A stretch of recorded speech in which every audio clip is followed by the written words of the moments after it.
बिस्मिल्लाहिर्रहमानिर्रहीम। अस्सलाम वालेकुम नाजरीन, आज के लाइव ब्रॉडकास्ट में हमारे साथ बड़ी अहम शख्सियत जुड़ने जा रही है।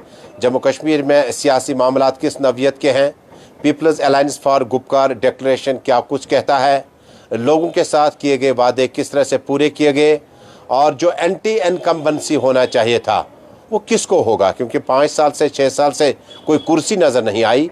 जम्मू कश्मीर में और भी कई मामलात हैं जिनको लेकर हम बातचीत करेंगे पीपल्स डेमोक्रेटिक पार्टी की लीडर और महबूबा मुफ्ती की मीडिया एडवाइज़र इल्तिजा मुफ्ती से। इल्तिजा जी बहुत बहुत शुक्रिया। इल्तिजा जी, शुरुआत करते हैं कि जम्मू कश्मीर में PAGD जो कम्बिनेशन इक्वेशन बना था, इस इक्वेशन का मोटिव क्या है और ये आगे कैसे चलेगा? देखिए, आप जानते हैं कि जो PAGD एक मूवमेंट बनी, ये मैंने कभी बोला नहीं है, लेकिन ये महबूबा जी का एक इनिशिएटिव था। आप जानते हैं कि 4 अगस्त जब पूरी यहाँ जो पॉलिटिकल लीडरशिप को एक इंट्यूशन हो गई कि कुछ होने वाला है, तो महबूबा जी ने अपनी अना का मसला नहीं बनाया। उनने खुद, आपको याद होगा फेयरव्यू में जब हम रहते थे गुपकार में, तो वो खुद पैदल निकली फारूक साहब के रेजिडेंस के लिए, फिर उनका हमारा गेट बंद किया, बट कुछ ना कुछ करके वो निकली। मैं साथ था, सबके साथ वो मिली। वो फारूक साहब थे, सज्जाद लोन साहब थे जो अनफॉर्चुनेटली फिर PAGD छोड़ के चले गए, शाह फैसल साहब थे, बहुत सारी वहाँ तमाम जो जम्मू कश्मीर की लीडरशिप है। महबूबा जी ने कभी भी अपनी अना का मसला नहीं बनाया, क्योंकि वो चाहती थी कि PAGD लोगों की जो एस्पिरेशंस, तब लग रहा था कि हमें खतरा है, हमारी आइडेंटिटी को, हमारी शनाख्त को खतरा है। ये मूवमेंट क्रिएट करने का उनका यही मकसद था। तो आई थिंक इस वक्त जम्मू कश्मीर इतने मुश्किल दौर से गुजर रहा है पिछले 5 सालों से। यहाँ लोगों को अब बस एक छोटी सी उम्मीद है और वो PAGD है। रेस्ट, आई थिंक जब आप पे इतना जुल्म और अज़ाब शिकस्त होता है तो आप पीपल आर नॉट बॉदर्ड कि किसकी कहाँ कितनी सीट्स आएंगी। मुझे लगता है कि हमें खुदगर्जी छोड़नी चाहिए and we should stand for unity, and that's what Mehbooba ji is always stood for. आपको याद है जब भी हुए तो हमारे बहुत सारे बड़े लीडर्स, सीनियर लीडर्स, मैं उनका नाम नहीं लेना चाहती हूँ, छोड़ के चले गए क्योंकि उनको लगा कि DDC इलेक्शन में आप क्यों कॉम्प्रोमाइज कर रहे हैं। लेकिन महबूबा जी का शुरू से यही 1 पॉइंट एजेंडा रहा है कि ये इलेक्टोरल इंटरेस्ट के लिए मैंने नहीं अलायंस बनाई है, ये इसलिए बनाई है ताकि लोगों की जो यहाँ आइडेंटिटी है उनको हम प्रोटेक्ट कर पाए, उनका एक सेफ गार्ड बने। तो जहां आप इलेक्टोरल अलायंस की बात करते हैं तो ये PAGD चलता रहेगा, चाहे कोई भी रुकावट इसमें आ जाएगी, लेकिन चलता रहेगा? देखिए, मैं क्या बोलूं, मुझे चोट पहुंचती है जब मैं देखती हूँ कि यहाँ की जो पार्टीज हैं, मेन पार्टीज हैं, वो एक दूसरे पे कीचड़ उछालती हैं। एंड ये गुरूर रखना कि आपकी 3 सीटें आएंगी, आपकी फलाना सीटें आएंगी, लोग अभी इतना उन पे आज़ाब है, इतना जुल्म हो रहा है। I think to reduce it to this, और आपको इस वक्त पे इतना गुरूर दिखाना फॉर व्हाट? हम सब यहाँ सफ़र कर रहे हैं, पार्टीज नहीं, पॉलिटिकल पार्टीज ही नहीं, लोग यहाँ आप देखिए जो आम जनता है वो कितना सफ़र कर रही है। तो अभी to kind of like undermine all of that is, I feel Mehbooba ji's daughter only, I feel bad। लेकिन बाहर जो तासुर है आम लोगों से, सुबह मैं टूलिप गार्डन से होके आया, अभी दूसरे हेडक्वार्टर से आया, तीसरी जगह जाना है, वो कहते हैं कि वो दिल्ली की परछायां हैं, जो दिल्ली के साए हैं वो शायद मंडला रहे हैं कि लोग या लीडरशिप करना कुछ चाहती है लेकिन नहीं कर पाते हैं और लोगों को भी बड़े दूसरे तरीके से पेश आते हैं। क्या अरविंद केजरीवाल जी का ये जो इस वक्त नज़ारा हमें देखने को मिला, कहीं ऐसा तो नहीं कि इससे PAGD में इलेक्टोरल अलायंस पे ज़्यादा कंसंट्रेट नहीं कर पा रहे लीडरशिप? देखिए, मैं ये कहना चाहती हूँ कि जब इंडिया अलायंस की मीटिंग हुई थी बहुत महीने पहले, अगस्त में बॉम्बे में पहली मीटिंग हुई थी शायद, तो वहाँ जब सीट्स के बारे में चर्चा हुई, महबूबा जी जेन्युइनली फारूक साहब की बहुत रिस्पेक्ट करती हैं, क्योंकि जम्मू कश्मीर के पॉलिटिकल लैंडस्केप में he is the tallest leader in terms of age, in terms of seniority. और ये डिसीजन उन्हें फारूक साहब तक छोड़ दिया था कि ये डिसाइड करेंगे कि कहाँ कितनी सीट्स PDP को जाएंगी, कितनी NC को जाएंगी। व्हाट्स हर्टफुल इज कि PDP को कभी कंसल्ट नहीं किया गया। आप जानते हैं कि जब इनने प्रेस कॉन्फ्रेंस की, उसमें कितना अहंकार, कितना एरोगेंस आया। सो दैट वाज सैड कि आप हर एक चीज़ के लिए जब मीटिंग करनी होती है आपको महबूबा जी का साथ चाहिए होता है, लेकिन इतने बड़े चीज़ पे आप आपने महबूबा जी को कंसल्ट नहीं किया। एक बार इनने बोला होता तो 3 सीटें क्या कितनी बड़ी चीज़ होती है, आप मुझे खुद बताइए। जिनको कभी भी इक्तदार की ग्रीड नहीं रही है, for her it's the greater good of the people.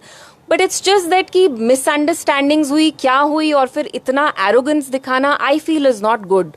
तो आगे बढ़ते हैं, चूँकि हमने PAGD के लिए इसलिए बात की कि नेशनल कॉन्फ्रेंस और PDP जो है इख्तलाफी नज़रियात के बावजूद जो है इकट्ठे हुई थी, और जो इल्तिजा मुफ्ती जिन का हवाला दे रही थी, मैं बिल्कुल साथ में था। जब हम वापस आए, जब गुपकार गेट से हम बाहर आए, जब मुज़फ़्फ़र हुसैन बेग उस फ़ोन को स्क्रॉल कर रहे थे, स्टेटमेंट को पढ़ रहे थे, तो उमर साहब ने एक बार फ़ोन वापस लिया, और कई ऐसा न हो कि फ़ारूक साहब कोई ऐसी लाइन पढ़ें जो उन्होंने नहीं लिखी है। यानी संजीदगी और सीरियसनेस इतना था उस स्टेटमेंट का कि हम मुल्क के सदर के पास जाएंगे, उनसे रहम की दरख्वास्त करेंगे कि जम्मू कश्मीर को डाउनग्रेड नहीं किया जाना चाहिए। बहरहाल PAGD ने अपना नज़रिया दिखाया, और तमाम मामला जो है इकट्ठे चले, और आज भी जब देखते हैं कि PAGD अब बहुत ज़्यादा पॉपुलर होने लगा था। हालांकि BJP का लगातार कहते थे कि वो PAGD नहीं है, ये गैंगस्टर हैं जो गुपकार में बैठे हैं। अब जम्मू कश्मीर में चूँकि फ़ारूक साहब, उमर साहब, चूँकि कल से हमने देखा कि मैंडेट्स के लिए उमर अब्दुल्ला ने कहा कि हम ईद के बाद ऐलान करेंगे। क्या पॉलिटिकल अफेयर्स की कमेटी का इजलास इसी हफ्ते होगा PDP का, और क्या उम्मीदवारों का ऐलान मतवक्कु है अभी? देखिए, मुझे लगता है कि अगर ये साथ चले होते या अगर साथ चलते तो फिर ये जो आप प्रॉक्सी पार्टीज देख रहे हैं, इन सब की जमानत जब्त हो जाती। और मैं इसमें एक चीज जरूर कहना चाहूंगी कि the decision is up to PDP's leadership. Obviously मैं तो वो नहीं यहाँ डिक्लेयर कर सकती, लेकिन ये कंसेंसस होगा कि कहाँ से कौन सा कैंडिडेट उठेगा। लेकिन मैं एक चीज जरूर बोलना चाहती हूँ, मुझे याद है महबूबा जी सबसे आखिरी लीडर थी जिनको छोड़ा गया था, और उससे पहले जो भी यहाँ पॉलिटिकल लीडर्स NC बाकी पार्टीज के छूटते थे, वो कहते थे हम अभी कुछ नहीं कहेंगे जब तक महबूबा जी नहीं निकलेंगी, क्योंकि कोविड चल रहा है। मुझे लगता है तजम्मुल साहब की एक ही बंदे ने एक जमात को तोड़ा गया, वो था PDP, वो रही है PDP। महबूबा जी को हरास किया गया है, पार्टी को तोड़ा गया है। मेरी नानी को ED का नोटिस आया, हमारे पासपोर्ट्स बंद किए। महबूबा जी सिर्फ अपने लिए बात नहीं करती हैं, जब ED का नोटिस ऑपोजिशन की पार्टीज को जाता है उस पर भी बात करती हैं। तो अगर आपने महबूबा जी को इतना ट्रस्ट किया है, and you know you always said कि वी विल वेट कि वो क्या कहती हैं, तो इस वक्त शायद जो चल रहा है वो थोड़ा सा मुझे कंफ्यूजिंग ही लगता है। लेकिन मेरा ये मानना है that PDP also should declare its candidates as soon as possible, because जब आप डिक्लेयर नहीं करते हैं, आपकी जो पार्टी वर्कर्स हैं, जो कैडर होता है ग्राउंड। उमर अब्दुल्ला साहब ने तो हल्का इशारा कर दिया कि अभी ईद वीद करने तो उसके बाद, क्योंकि लास्ट वीक में वो बड़ी जल्दी में थे, सेंट्रल कश्मीर की मीटिंगें हुई ना, जिस तरह से PDP वगैरह की हुई। आप भी वेट करेंगे ईद तक इन कैंडिडेट्स का अनाउंस करने के लिए, क्योंकि नेशनल कॉन्फ्रेंस ने कल कहा कि ईद तक वेट करेंगे उसके बाद करेंगे? देखिए, मेरा जो ब्रीफ है, मेरी जो हैसियत है, वो एज अ मीडिया एडवाइजर है। Just because she is my mother, मैं यहाँ आके क्लेम नहीं कर सकती हूँ कि वो ये करेंगे और कब करेंगे। It's up to the party executive leadership. वो महबूबा जी हैं, वीरी साहब हैं, महबूब एक साहब है, इन सबको मिलके आपस में बैठ के they will have to decide. लेकिन मुझे लगता है कि BJP बहुत कंफ्यूजन क्रिएट कर रही है। आपको खुद पता है कि जो प्रॉक्सी ABC यहाँ टीम्स हैं वो चल नहीं पाई, तो अब उनको शायद मर्ज करेंगे और उनके अपने कंसेंसस कैंडिडेट्स होंगे। मुझे लगता है as a sign of confidence we also should declare our candidates and educate people कि आपके पास अभी एक ही स्ट्रेंथ है और वो आपका वोट है। आपने खुद देखा अमर सिंह कॉलेज में हाल ही में पॉपुलर के जो पेड़ हैं वो गिराए गए, उस पे कितना शोर हुआ। जो भी यहाँ इश्यू इन सालों होता रहा है डोमिसाइल के बारे में, लैंड, जॉब्स, आप क्या कर सकते हैं? लीडरशिप अभी आवाज ही उठा सकती है। इसलिए यहाँ पे लोगों की सबसे बड़ी स्ट्रेंथ अभी उनका वोट है। And I think to ask for that vote we should not have any confusion amongst ourselves. So मुझे लगता है कि जितनी जल्द PDP की लीडरशिप अनाउंस करती है कैंडिडेट्स, उतना बेटर है। और जिस वक्त आपने बाकी पार्टियों की बात की, वो इकट्ठे हो रहे हैं, लेकिन जो असली पार्टियां थी वो दूर हो रहे हैं जिस वक्त इकट्ठे होना चाहिए था। अभी भी हम पूरी उम्मीद है कि PAGD में सब पार्टियां एक साथ हैं, अगरचे आज़ाद साहब अब कप्तानी करेंगे उन टीमों की जो टीमें थोड़ी सी हैं, बिखरी हुई हैं, जिनमें पीपल्स कॉन्फ्रेंस है, जिनमें अपनी पार्टी है और बाकी पार्टियां हैं। क्या उस तर्ज पे दोबारा आपको PAGD देखने को मिल सकता है? देखिए, मुझे लगता है कि लोग चाहते हैं, उनको एक होप PAGD से दिखती है। एंड आई थिंक अभी हमें यूनिटी, मैंने हाल ही में एक ट्वीट किया है, कश्मीरी एक प्रोवर्ब है कि वो रस्सी अगर पकड़ी होती तो हमारा बच गया होता। जो हमें प्रेशियस है, वैल्यू जिस चीज की होती है वो हम बचा सकते थे। तो यूनिटी में ही हमारी स्ट्रेंथ है। जब महबूबा जी यहाँ का कोई भी लीडर बात करता है, बात में तब वजन होता है जब पीछे से और भी लोग हों। तो unity obviously at this point is very important. And Tajammul साहब, मैं एक चीज जरूर कहूंगी, जब यहाँ की लीडरशिप एक दूसरे पे कीचड़ उछालती है तो people get even more disgusted. पिछले 30 सालों से आपने देखा है कश्मीर की पॉलिटिकल लीडरशिप कितना डिस्क्रेडिट हुई, खासकर 87 के बाद। This is the first time that the leadership of Jammu and Kashmir has a chance कि वो अपने आप को रिडीम करे लोगों के सामने, and this is something you know that they should take into consideration. लेकिन नेशनल कॉन्फ्रेंस की बात करना बड़ा ज़रूरी है, और नेशनल कॉन्फ्रेंस ने अपने दिफा में कहा कि हमने इस तरह से 3 उम्मीदवारों के कॉन्स्टिट्यूंसीज के लिए कहा है कि हम ही लड़ेंगे, हम पहली पोजीशन में हैं, और न्यूमेरिकली जब ये सोचेंगे तो हम हैं। लेकिन उनने साथ में ये कहा कि पीडीपी के कुछ लीडरान ने बयान दिए, कुछ जलसों में ऐसे एंथम वहाँ पे गाए गए जिससे नेशनल कॉन्फ्रेंस की साख को, क्रेडिबिलिटी को नुकसान पहुँचा था। ये मामला जो थे, क्योंकि एक तरफ शम्मा फिरदौस, लारमी साहब और कई लीडरान थे जिन्होंने पीडीपी के खिलाफ पीएचडी में बोला, और अच्छा हेल्दी साइन था, किसी जगह इम्प्रूवमेंट की ज़रूरत थी। वो जो उमर साहब ने कहा कि पीडीपी लीडरशिप ने अल्फाज का इस्तेमाल किया जो शायद बही था, झूठ था, गलत था, नहीं बोलना चाहिए था, इस पे सोच विचार किया जा सकता है, क्योंकि छोटा सा प्रेटेंस है जिसको दुरुस्त किया जा सकता है। मैं पहले एक चीज साफ करना चाहती हूँ। देखिए, उमर साहब ने उस प्रेस कॉन्फ्रेंस में बहुत चीजें कही। सबसे पहले उन्होंने ये कहा, I mean it's very sad but he projected it as if PDP as a जमात कहीं भी नहीं है ग्राउंड पे। लेकिन मैं एनसी की लीडरशिप को याद दिलाना चाहती हूँ कि उनके टॉप लीडर्स, वो फारूक साहब हो, उमर साहब हो, वो खुद इलेक्शन हारे हैं, और वो पीडीपी के मेंबर्स, काजी साहब ने उनको हरवाया गांदरबल में 2002 में, फारूक साहब को एज मेंबर पार्लियामेंट हरवाया तारिक साहब ने बाय अ ह्यूज मार्जिन। देखिए, मैं I am not saying this with any arrogance, I am saying it with all humility. मेरे जो ग्रैंडफादर मरहूम मुफ्ती साहब थे, उनने अपनी जिंदगी में ज्यादातर इलेक्शंस हारे। तो इलेक्शन ना जीतना आपको डिफाइन करता है और ना इलेक्शन हारना। हार जीत पॉलिटिक्स में चलती रहती। तो ये लॉजिक बड़ा अजीब सा है, क्योंकि आप भी हारे हैं, हम भी हारे हैं, आप भी जीते हैं, हम भी जीते हैं।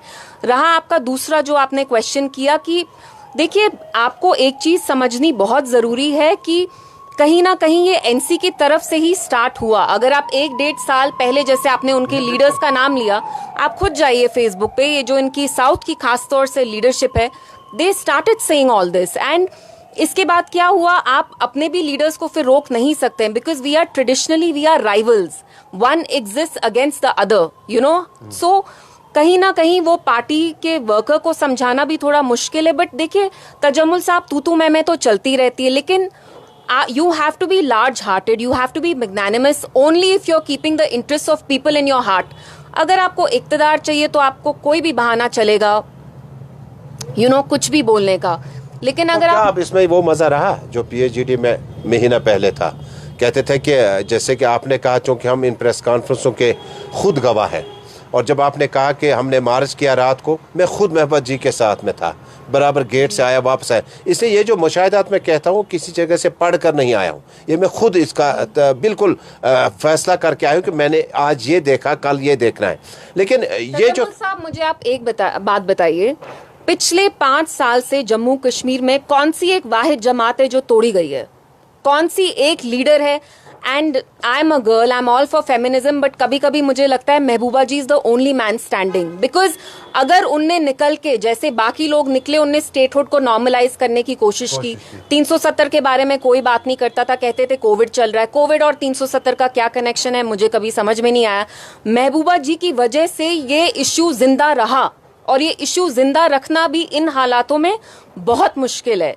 सो she kept the issue alive. Mehbooba ji as a pressure point भी वर्क कर रही हैं, इन द सेंस कि आपने नोटिस किया होगा, जब भी वो ट्विटर पे कुछ बोलती हैं या कहीं बयान देती है, तो जो बाकी मुख्तलिफ पार्टीज के लीडर्स होते हैं वो भी वही चीज बोलने लगते हैं। तो महबूबा जी की बात में बहुत वजन है, you know, that's what I am trying to say. And आपको पता है, पूरा अलायंस उनका ब्रेन चाइल्ड था, एंड उनने कभी भी ये अपनी अना या ईगो का मसला नहीं बनाया। तो now when I hear other parties का leaders talking with so much arrogance, क्यों आपको इतनी एरोगेंस रखनी है? You know, be humble, show a little humility. हम सबको किसी भी बात का गुरूर नहीं होना चाहिए, ये चलता रहता है पॉलिटिक्स में। और अभी आपको लोगों की जो हुकूक है, उनकी आइडेंटिटी है, कैसे प्रोटेक्ट करनी चाहिए, उसके बारे में आएंगे। देखिए, आज केजरीवाल साहब का नाम लिया, यूटी के तो वो भी चीफ मिनिस्टर थे, कहाँ थे?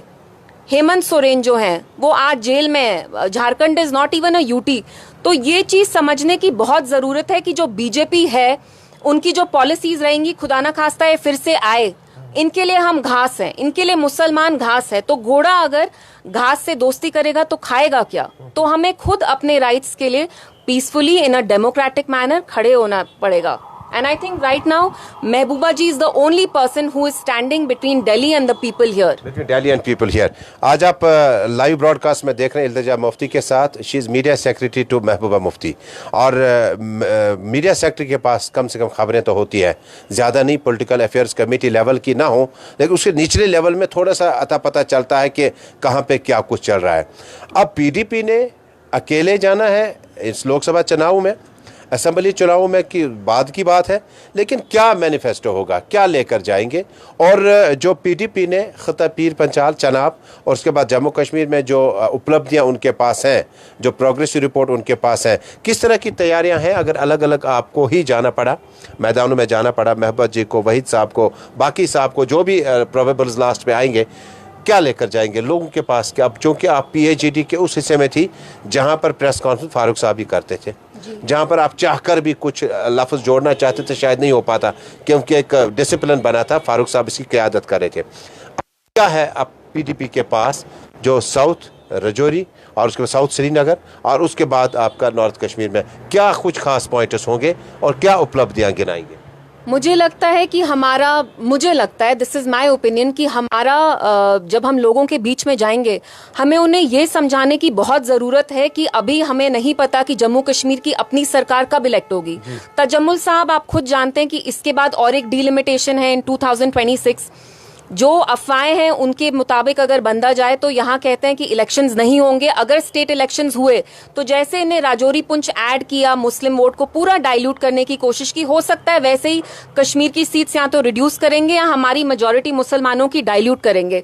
तो अभी इस वक्त में मेरे ख्याल से सबसे जरूरी है लोगों को ये समझाना कि आपका जो वोट है, even for parliament elections, it's crucial. क्योंकि हम जाके, महबूबा जी अगर उनको मैंडेट मिलता है तो वो जाके वहां आपकी बात करेंगी। और ये बिल्कुल एक सच है जो उनके जो सबसे बड़े यहाँ डिट्रैक्टर्स हैं, राइवल्स हैं, वो भी डिनाई नहीं कर सकते कि कंसिस्टेंटली पिछले 5 सालों में महबूबा जी हैड टू पे अ प्राइस। उनको एक बहुत बड़ी कीमत चुकानी पड़ी, जमात उनकी तोड़ दी गई, फैमिली को इतना हरास किया, तंग किया। क्यों किया? क्योंकि वो यहाँ के लोगों के इश्यूज, उनके मसाइल उनने कॉन्स्टेंटली टाइम टू टाइम उठाए हैं और वो उठाती रहेंगी। और हम लोगों की जो आइडेंटिटी है, उनके जॉब्स हैं, उनके जो हमारे रिसोर्सेज हैं, वो हम सेफ गार्ड करना चाहते हैं। I think this should be the main election plan for us. ये इलेक्शन प्लान जो है पीडीपी का बन रहा है और इल्तिजा मुफ्ती के मुताबिक जो मरहूम मुफ्ती साहब के वक्त से लेकर मौजूदा वक्त में, देखिए आपका चका दाबाग जो क्रॉसिंग पॉइंट था, उड़ी था, जो आपके कारवान अमन की बस चली, हालांकि उस वक्त वज़ीर-ए-आज़म कौन थे आप सब बखूबी वाकिफ़ हैं, लेकिन ये जो पॉलिटिकल रिहेबिलिटेशन हुई है, कौन कहता है कि जम्मू कश्मीर के लीडर को ऑटोनॉमी नहीं थी बात करने की? सबसे ज़्यादा तकरीरें तो जम्मू कश्मीर की कॉन्स्टिट्यूंट असेंबली में होती हैं, और जहाँ पर इंजीनियर रशीद से लेकर रविंदर रैना तक हमने तकरीरें कवर की, खुद देखा, बड़ी आज़ादी के साथ बोलते थे। और मुफ्ती साहब, मुझे याद है कि वो तकरीर में कहते थे कि जम्मू कश्मीर की जो असेंबली है, कॉन्स्टिट्यूंट असेंबली, इसके इख्तियारात इतने लामहदूद हैं कि आप कोई भी बात कर सकते हैं। खैर 35 से 370 के बाद आपका जो सुप्रीम कोर्ट पार्लियामेंट का जो कानून है वो डायरेक्ट इतलाक जम्मू कश्मीर पे लागू होगा, जो पहले नहीं होता था। अब चूँकि पीपल्स डेमोक्रेटिक पार्टी इंतखाबात में जा रही है, क्या रिवायती चेहरे ही इंतखाबात में आएंगे या कोई नई टीम तैयार की जा रही है? नंबर 1, आपने बातों में कहा कि पीडीपी को तोड़ा गया, और पीडीपी को तोड़ने के बाद जो है इससे महबूबा मुफ्ती साहिबा ने जोड़ना था। बहुत सारे लीडरान वापसी नहीं वापस आना चाहते हैं, उनको क्यों नहीं ले रहे हैं? काफ़ी कन्फ्यूजन है मार्केट में जी। महबूबा जी कहती है कि मैं जीऊँगी जम्मू कश्मीर के लोगों के लिए, मुझे लीडरशिप के साथ लेना देना नहीं है, आवाम की बात करूँगी। उनको तो कम से कम, आप तो स्टोन पेल्टर्स को भी अपनी पावर में आपने एमनेस्टी दिलाई थी, इनको तो दे दो। देखिए, वो मैं 2 चीजें कहना चाहती हूँ। जो छोड़ के भी गए पीडीपी को, जिनको ब्लैकमेल किया गया एजेंसीज के थ्रू, उनको फोर्स किया गया, उनका मूड क्या है तजम्मुल जी आप अच्छे से जानते हैं, लेकिन दिल्ली का प्रेशर है उन पे अभी भी। और दूसरी चीज मैं ये कहना चाहूंगी कि बिकॉज इन पे इतना प्रेशर है, आप जानते हैं न्यूज में आता रहता है, they will come, they will not come, but again this is Mehbooba ji's decision, so I can't say much on it.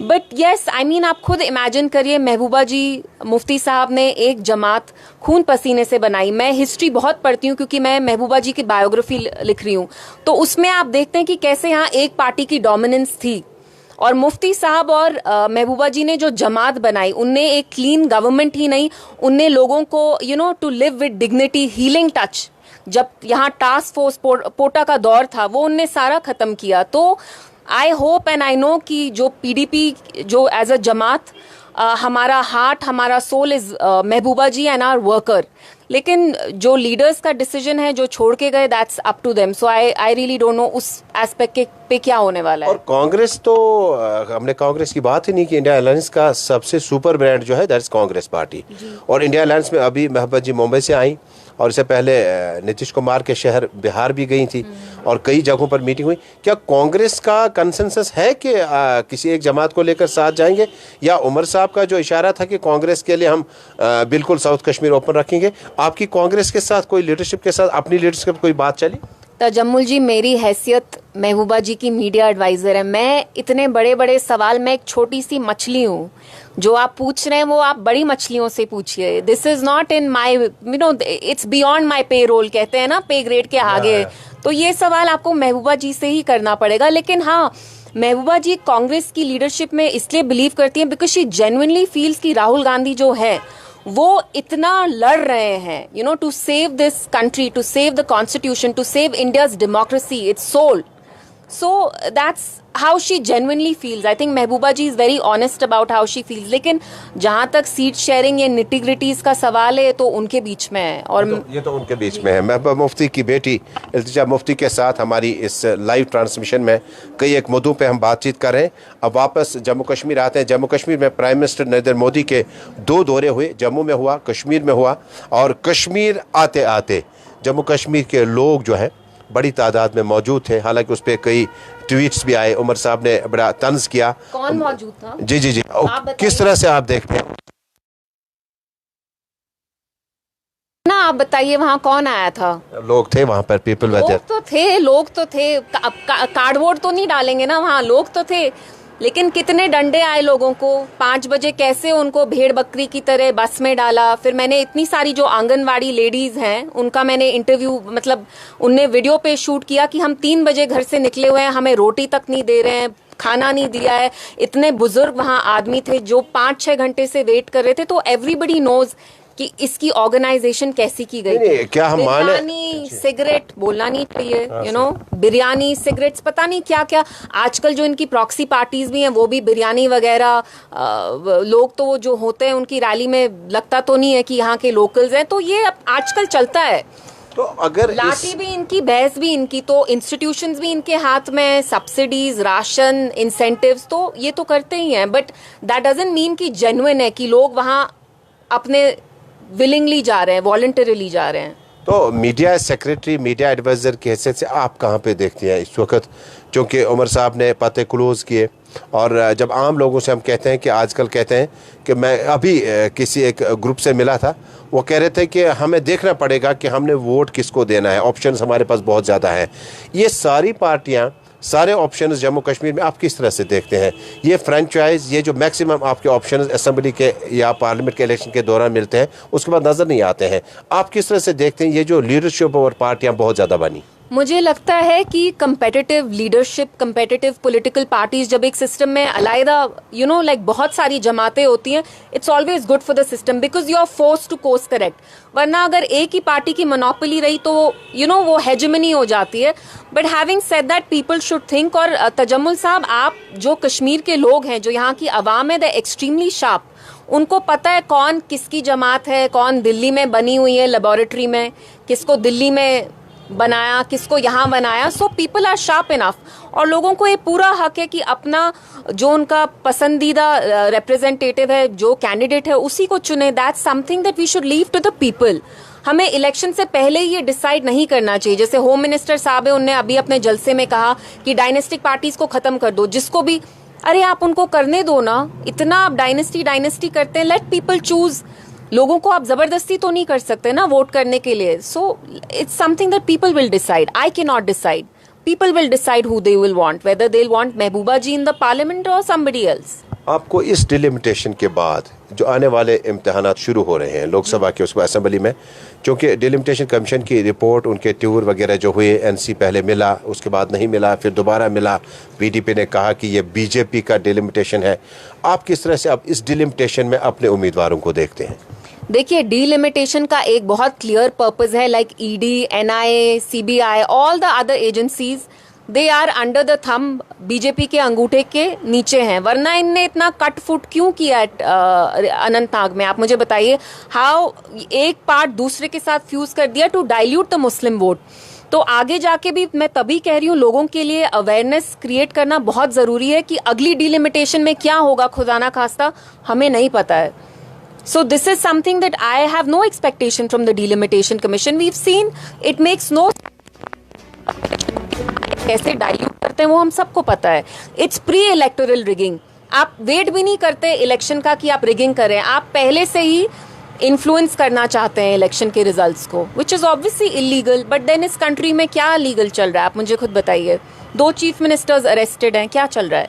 जाते जाते पूछेंगे कि वोटर्स के लिए, पीडीपी के कार्यकर्ताओं के लिए, क्योंकि महबूबा जी कहती हैं कि लीडर जो बनाए गए, राज्यसभा भेजे गए, काउंसिल भेजे गए, चेयरमैन बनाए गए, कहाँ तक उनको कुर्सियाँ नहीं दी, वो छोड़ के गए, वो अकेले हैं। जो वर्कर है, जो कार्डर है, वो वहीं पे है। आपका मैसेज क्या होगा? देखिए, जो पीडीपी जमात के जो वर्कर्स हैं वो बहुत, तजम्मुल साहब, वो कड़ी मेहनत करते हैं। उनने कितने सारे वर्कर्स को मैं जानती हूँ जिनकी छोटी सी ज़मीन होती है सर, वो भी बेच डालते हैं। एंड उनको ये एक्सपेक्टेशन नहीं होती। आई थिंक जो लीडर्स होते हैं उनमें शायद ज़्यादा वो ग्रीड होता है कि कुछ मिलेगा, लेकिन जो हमारे वर्कर्स हैं वो बहुत मेहनत करते हैं। And at this point I understand कि उनके दिल में भी दर्द है। यू नो, महबूबा जी के लिए दे फील द वे महबूबा जी को कैसे टारगेट किया गया। लेकिन मैं उनको ये कहूँगी कि आप बिल्कुल उम्मीद ना छोड़े। इंशाल्लाह अगर जब भी ये डिक्लेयर होता है तो इंशाल्लाह हम वील ट्राई आवर बेस्ट और जीत हमारी ही होगी। बहुत बहुत शुक्रिया, आज आपसे मुलाकात का मौका मिला, इतने तफसील के साथ हमने बातचीत की। अगले प्रोग्राम में बहुत जल्द, अगले प्रोग्राम में आप थोड़ी सी सिंपल उर्दू बोलिए। मुझे आपकी उर्दू अंग्रेजी नहीं, फ्रेंच जैसी लगती है, मुझे समझ में ही नहीं आता आप क्या बोलते हैं। आपके अल्फाज जो हैं वो पहुंच गए होंगे, और इसको अमानत के तौर पर हमने इसलिए लाइव ब्रॉडकास्ट में दिखाया, कहीं उसमें कोई एडिटिंग ना हो, कोई चीज़ रुक ना पाए जो लोगों के बीच में थी।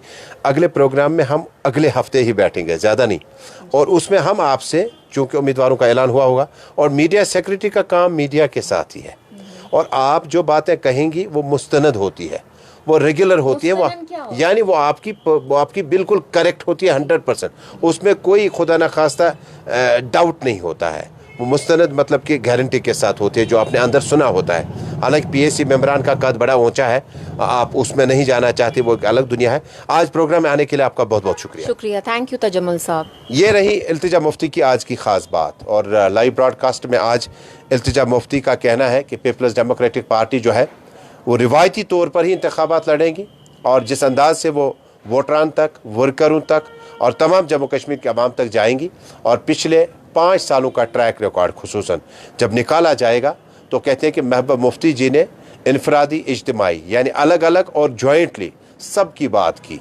और मैं महबूबा मुफ्ती की बेटी इल्तिजा के मुताबिक अगर जम्मू कश्मीर के इस डिलिमिटेशन के बाद एक और डिलिमिटेशन, हदबंदी, परिसीमन अगर एक और होता है, तो उसके नताइज जो हासिल करना बड़ा मुश्किल होगा, उससे दूर से मापा जा सकता है। अब इल्तिजा ने यह भी कहा कि जो लीडरशिप है वो ऊपरी लेवल तक सोचें कि जो लीडर वापस आना चाहते हैं अपनी पार्टी में, यानी पीपल्स डेमोक्रेटिक पार्टी में, उनके लिए जो लीडरशिप है वो फैसला कर सकती है। लेकिन ज़राए बता रहे हैं कि नॉर्थ साउथ से कुछ लीडरान जो है वापसी कर सकते हैं। फिलहाल न्यूज़ इनसाइडर में अपने साथी शुएब के साथ दीजिएगा इजाज़त, इस खास लोकेशन के साथ। ये लोकेशन कौन सी थी आपको हम ज़रूर बताएंगे। ये श्रीनगर का अकबर रेजिडेंसी है, और यहाँ से हमने इस लाइव ब्रॉडकास्ट को आप तक पहुँचाया। हमारे साथ देने के लिए आपका बहुत बहुत शुक्रिया। बहुत जल्द एक और लीडरशिप के साथ मुलाकात करेंगे। अल्लाह हाफ़िज़।